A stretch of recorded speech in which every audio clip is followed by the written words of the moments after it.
Hi friends, ನಾನಿವತ್ತು ಬೆಳಗಿನ ಬ್ರೇಕ್ಫಾಸ್ಟಿಗೆ ಮಾಡುವಂತಹ ಉತ್ತಪ್ಪಂ ಹೇಗೆ ಮಾಡೋದು ಅಂತ ತೋರಿಸ್ಕೊಡ್ತಾ ಇದ್ದೇನೆ. ನಾನು ಲೋಟದ ಹದದಲ್ಲಿ 2.5 ಲೋಟ ಬೆಳ್ತಿಗೆ ಅಕ್ಕಿ ಅಂದರೆ ದೋಸೆ ಅಕ್ಕಿಯನ್ನು ಹಾಕ್ಕೊಳ್ತಾ ಇದ್ದೇನೆ. ಅದೇ ಲೋಟದ ಅಳತೆಯಲ್ಲಿ ನಾನು ಅರ್ಧಕ್ಕಿಂತ ಸ್ವಲ್ಪ ಜಾಸ್ತಿ ಉದ್ದಿನ ಬೇಳೆಯನ್ನು ಅದೇ ಲೋಟದ ಮೆಜರಲ್ಲಿ ಅದೇ ಅಕ್ಕಿ ಜೊತೆ ನೆನೆಸಲಿಕ್ಕೆ ಹಾಕ್ತಾ ಇದ್ದೇನೆ. ಅಕ್ಕಿ ಮತ್ತು ಉದ್ದಿನ ಬೇಳೆ ಎರಡನ್ನು ಕೂಡ ನಾನು ಒಟ್ಟಿಗೆ ಹಾಕ್ಕೊಳ್ತಾ ಇದ್ದೇನೆ. ಅದರೊಟ್ಟಿಗೆ 1 ಟೀ ಸ್ಪೂನ್, 1/4 ಟೀ ಸ್ಪೂನು ಸಾಕು ಮೆಂತ್ಯ ಕಾಳನ್ನು ಕೂಡ ಉದ್ದಿನ ಬೇಳೆ ಮತ್ತು ಅಕ್ಕಿ ಇದರೊಟ್ಟಿಗೆ ಸೇರಿಸಿ ಚೆನ್ನಾಗಿ 3ರಿಂದ 4 ಸತಿ ತೊಳೆದು ನೆನೆಸಲಿಕ್ಕೆ ಇಟ್ಟಿದ್ದೇನೆ. 3ರಿಂದ 4 ಗಂಟೆ ಚೆನ್ನಾಗಿ ನೆನೆಯಲಿಕ್ಕೆ ಬಿಡೋಣ ಬಾಯಿ ಇಟ್ಟು. ಈಗ 3ರಿಂದ 4 ಗಂಟೆ ನೆನೆಸಿದ ಅಕ್ಕಿಯನ್ನು ನಾನು ಗ್ರೈಂಡರ್ಗೆ ಹಾಕ್ಕೊಂಡು ನೈಸಾಗಿ ರುಬ್ಕೊಳ್ತಾ ಇದ್ದೇನೆ.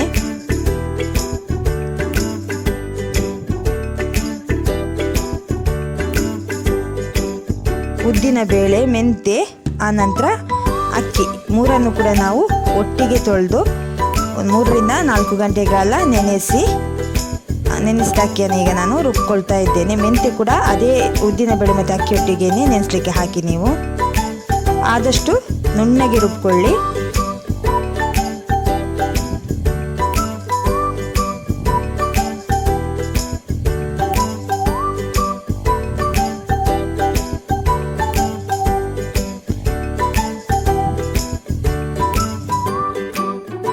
ಹಿಟ್ಟನ್ನು ತುಂಬ ತೆಳ್ಳಗೆ ಮಾಡ್ಕೊಳಕ್ಕೆ ಹೋಗಬೇಡಿ, ಜಾಸ್ತಿ ನೀರು ಬೇಡ. ಎಷ್ಟು ಬೇಕು ಅಷ್ಟೇ ನೀರು ಹಾಕ್ಕೊಂಡು ನುಣ್ಣಗೆ ರುಬ್ಕೊಳ್ಳಿ. ಈಗ ಉಪ್ಪು ಸೇರಿಸ್ಕೊಳ್ಳೋಣ. ನಾವು ರುಚಿಗೆ ಎಷ್ಟು ಬೇಕು ಅಷ್ಟು ಉಪ್ಪು.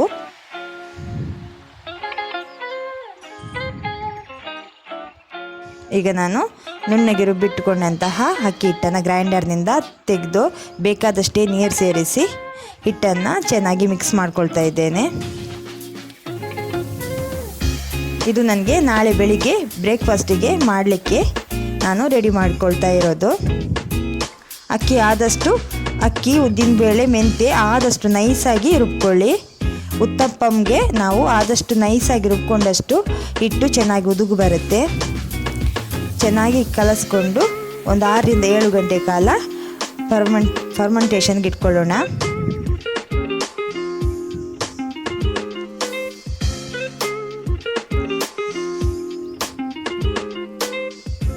ತುಂಬ ತೆಳ್ಳಗೆ ಮಾಡ್ಕೊಳ್ಬೇಡಿ ಹಿಟ್ಟನ್ನು, ಸ್ವಲ್ಪ ದಪ್ಪನೇ ಇರಲಿ.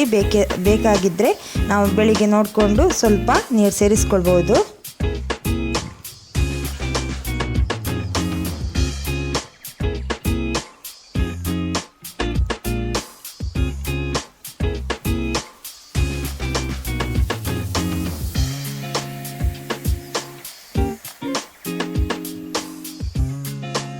ಸಾಕೀಗ ನಾನು ಕಲಸಿದಂತಹ ಹಿಟ್ಟನ್ನು ಒಂದು ಬಾಯಿ ಮುಚ್ಚಿ ಅದನ್ನು ಫರ್ಮೆಂಟೇಷನ್ಗೆ ಬಿಡ್ತಾ ಇದ್ದೇನೆ. ಒಂದು 6ರಿಂದ 7 ಗಂಟೆ ಬಿಟ್ಟರೆ ಸಾಕು. ಇದು ನಾಳೆ ಬೆಳಿಗ್ಗೆ ನನಗೆ ದೋಸೆ ಹುಯ್ಲಿಕ್ಕೆ ನೋಡಿ.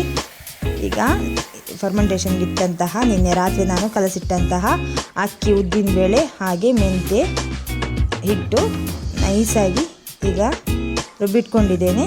ಫರ್ಮೆಂಟೇಷನ್ಗೆ ಇಟ್ಟಿದ್ದೇನೆ ಒಂದು 6ರಿಂದ 7 ಗಂಟೆ. ಈಗ ಚೆನ್ನಾಗಿ ಹುದುಗು ಬಂದಿದೆ. ಈಗ ಬೆಳಿಗ್ಗೆ ನಾನು ತಿಂಡಿಗೆ ಉತ್ತಪ್ಪನ ಹೇಗೆ ಮಾಡಿಕೊಳ್ಳೋದಂತ ತೋರಿಸ್ಕೊಳ್ತಾ ಇದ್ದೇನೆ. ಒಂದು ಕಾವಲಿಯನ್ನು ನಾನು ಗ್ಯಾಸ್ ಮೇಲೆ ಇಟ್ಕೊಂಡಿದ್ದೇನೆ. 1ರಿಂದ 2 ಈರುಳ್ಳಿ, ಆಮೇಲೆ 2 ಹಸಿಮೆಣಸಿನಕಾಯಿ, ಆಮೇಲೆ ಒಂದು ಸಣ್ಣ ತುಂಡು ಶುಂಠಿ, ಕೊತ್ತಂಬರಿ ಸೊಪ್ಪು, ಆಮೇಲೆ ದೊಡ್ಡದೊಂದು ಕ್ಯಾರೆಟ್. ಇಷ್ಟನ್ನು ಸಣ್ಣದಾಗಿ ಹೆಚ್ಚಿ ಅಥವಾ ಕ್ಯಾರೆಟನ್ನು ಸಣ್ಣದಾಗಿ ತುರಿದುಕೊಂಡು ನಾವು ಮಿಕ್ಸ್ ಮಾಡಿ ಇಟ್ಕೊಳ್ಳೋಣ. ಕಾವಲಿಯನ್ನು ಗ್ಯಾಸ್ ಮೇಲೆ ಇಟ್ಕೊಂಡು ಸ್ವಲ್ಪ ಎಣ್ಣೆ ಸವರಿ ಇನ್ನೊಂದೇ ಸ್ಪೂನು ನಾವು ದೋಸೆ ಹಿಟ್ಟನ್ನು ಅದಕ್ಕೆ ಹುಯ್ಕೊಳ್ತಾ ಬರೋಣ.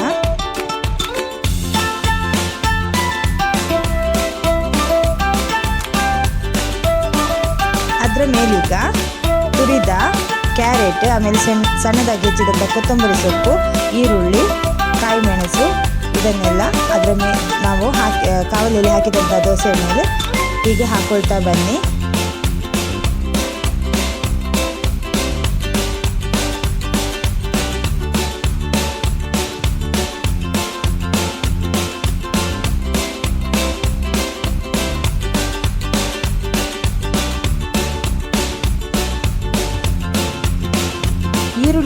ಸಣ್ಣದಾಗಿ ಹೆಚ್ಚಿಕೊಳ್ಳಿ. ಈರುಳ್ಳಿ, ಕೊತ್ತಂಬರಿ ಸೊಪ್ಪು, ಆಮೇಲೆ ಹಸಿಮೆಣಸಿಕಾಯನ್ನು ಸಣ್ಣಾಗಿ ಹೆಚ್ಚಿಕೊಳ್ಳಿ, ಸಣ್ಣ ತುಂಬ ಶುಂಠಿಯನ್ನು ಕೂಡ. ಆಮೇಲೆ ಕ್ಯಾರೆಟನ್ನು ತುರಿದುಕೊಳ್ಳಿ ಸಣ್ಣದಾಗಿ. ಇಷ್ಟನ್ನು ಮಿಕ್ಸ್ ಮಾಡಿ ದೋಸೆ ಮೇಲೆ ಹಾಕಿ 1 ಸ್ಪೂನು ಎಣ್ಣೆ ಅಥವಾ ತುಪ್ಪ ಹಾಕ್ಕೊಳ್ಳಿ ದೋಸೆ ಮೇಲೆ. ಬಾಯಿ ಮುಚ್ಚಿ ಬೇಯಲಿಕ್ಕೆ ಬಿಡೋಣ.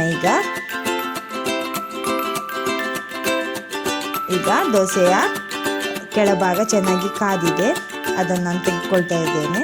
ಈಗ ಮತ್ತೊಂದು ದೋಸೆ ನಾನು ಹಾಕ್ಕೊಳ್ಳೋದು ಹೇಗೆ ಅಂತ ತೋರಿಸ್ತೇನೆ.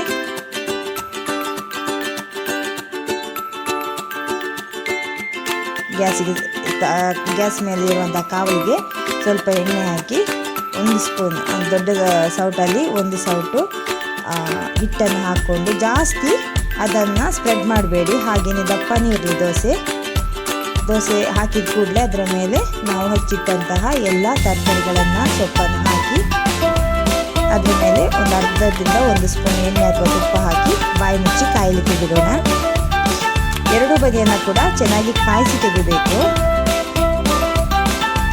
ದೋಸೆಯ ಎರಡೂ ಬದಿಯನ್ನು ಕೂಡ ಚೆನ್ನಾಗಿ ನಾವು ಕಾಯಿಸಿ ತೆಗಿಬೇಕು. ನೋಡಿ, ಇದರಲ್ಲಿ ನಾನು ಹೆಚ್ಚಿದ ಈರುಳ್ಳಿ, ತುರಿದ ಕ್ಯಾರೆಟ್, ಹೆಚ್ಚಿದ ಕೊತ್ತಂಬರಿ ಸೊಪ್ಪು, ಹಸಿಮೆಣಸಿನಕಾಯಿ ಇದನ್ನು ಮಿಕ್ಸ್ ಮಾಡಿ ಇಟ್ಕೊಂಡಿದ್ದೇನೆ. ಶುಂಠಿ ಜಾಸ್ತಿ ಹಾಕ್ಕೊಳ್ಬೇಡಿ, ಸಣ್ಣ ತುಂಡು ಶುಂಠಿ ಹೆಚ್ಚಿ ಹಾಕಿದ್ರೆ ಸಾಕು. ಈಗ ದೋಸೆಯನ್ನು ಬೇಯಲಿಕ್ಕೆ ಇಟ್ಟಿದ್ದೇನೆ ನಾನು.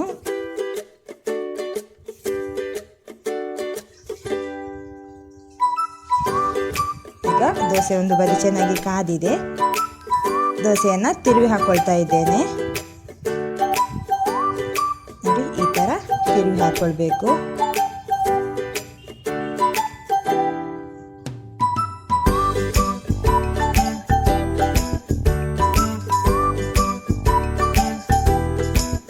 ಈ ದೋಸೆ ಸಾಂಬಾರಿಗಿಂತ ಚಟ್ನಿಯಲ್ಲೇ ತುಂಬ ಟೇಸ್ಟ್ ಆಗಿರುತ್ತೆ. ನಮಗೆ ಚಟ್ನಿಯ ಕಾಂಬಿನೇಷನಲ್ಲಿ ತುಂಬ ಟೇಸ್ಟಾಗಿ ಬರುತ್ತೆ ಈ ದೋಸೆ. ಇದನ್ನು ಖಾಲಿ ಕೂಡ ತಿನ್ಬೋದು ನಾವು, ಅಷ್ಟೇ ರುಚಿಯಾಗಿರುತ್ತೆ ಇದು.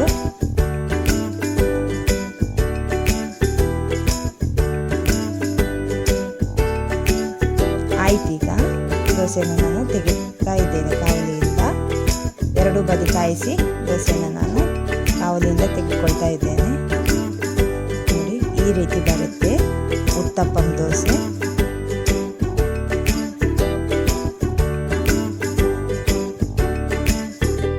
ನೀವು 2ಕ್ಕಿಂತ ಜಾಸ್ತಿ ಈರುಳ್ಳಿ ಹಾಕೋದಿದ್ರು ಹಾಕ್ಕೊಳ್ಬೋದು, ಚೆನ್ನಾಗಿ ಬರುತ್ತೆ. ಈಗ ಸ್ವಲ್ಪ ಈರುಳ್ಳಿ ದುಬಾರಿ ಆಗಿದ್ದರಿಂದ ನಾನು 2 ಈರುಳ್ಳಿಯನ್ನು ಹಾಕ್ಕೊಂಡಿದ್ದೇನೆ, ಸಾಕು ಅನಿಸ್ತು ನನಗೆ. ದೊಡ್ಡ ಈರುಳ್ಳಿ ಹಾಕ್ಕೊಳ್ಳಿ. ನಾನು ಹೇಳಿದ ಅಕ್ಕಿ ಅಳತೆಗೆ 2 ಈರುಳ್ಳಿ ಸಾಕು.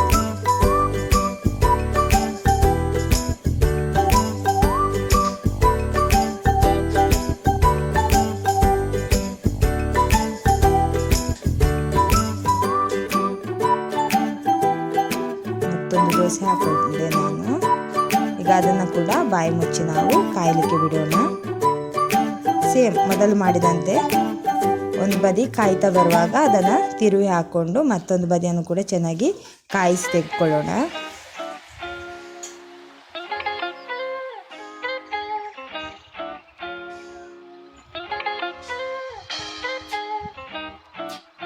ಇದಕ್ಕೆ ನಾನು ರುಬ್ಬುವಾಗ ಬೇರೆ ಏನೂ ಸೇರಿಸ್ಕೊಂಡಿಲ್ಲ, ಬರೀ ದೋಸೆ ಅಕ್ಕಿ, ಆಮೇಲೆ ಉದ್ದಿನ ಬೇಳೆ, ಮೆಂತೆ ಇಷ್ಟು ಮಾತ್ರ ನಾನು ಹಾಕ್ಕೊಂಡು ನೈಸಾಗಿ ರುಬ್ಕೊಂಡು ನಿನ್ನೆ ರಾತ್ರಿ ಉದುಗಿಗೆ ಇಟ್ಟಿದ್ದೇನೆ, ಫರ್ಮೆಂಟೇಷನ್ಗೆ ಇಟ್ಟಿದ್ದೇನೆ. ಇವತ್ತು ಬೆಳಿಗ್ಗೆ ಒಂದು 6 ರಿಂದ 7 ಗಂಟೆಗೆ ನನಗೆ ಅಕ್ಕಿ ಉದುಗಿ ಬಂದಿದೆ. ಆ ನಂತರ ನಾನು ದೋಸೆಯನ್ನು ಹಾಕ್ಕೊಂಡು ತೋರಿಸ್ತಾ ಇದ್ದೇನೆ ನಿಮಗೆ.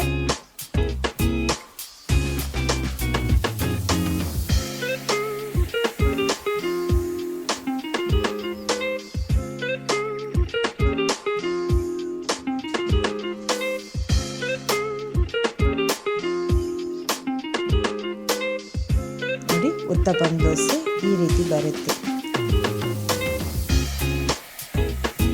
ನಾನು ಚಟ್ನಿ ಕೂಡ ಮಾಡ್ಕೊಂಡಿದ್ದೇನೆ, ದೋಸೆಗೆ ದಪ್ಪ ಚಟ್ನಿ ಕೂಡ ಮಾಡ್ಕೊಂಡಿದ್ದೇನೆ.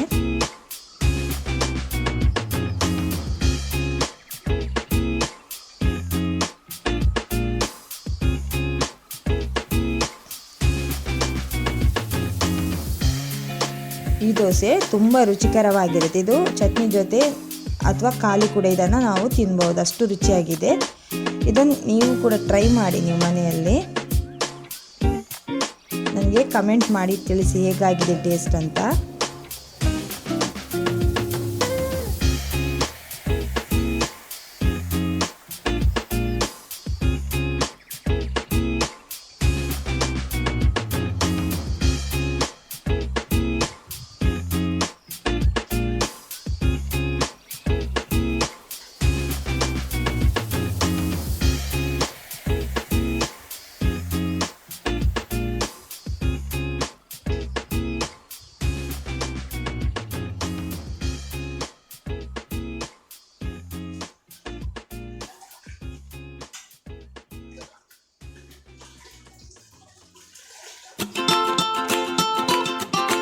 ಈ ರೆಸಿಪಿಯನ್ನು ನೀವು ಕೂಡ ಟ್ರೈ ಮಾಡಿ. ಈ ರೆಸಿಪಿ ಇಷ್ಟವಾದರೆ ಲೈಕ್ ಮಾಡಿ, ಶೇರ್ ಮಾಡಿ, ಕಮೆಂಟ್ ಮಾಡಿ, ಸಬ್ಸ್ಕ್ರೈಬ್ ಮಾಡಿ.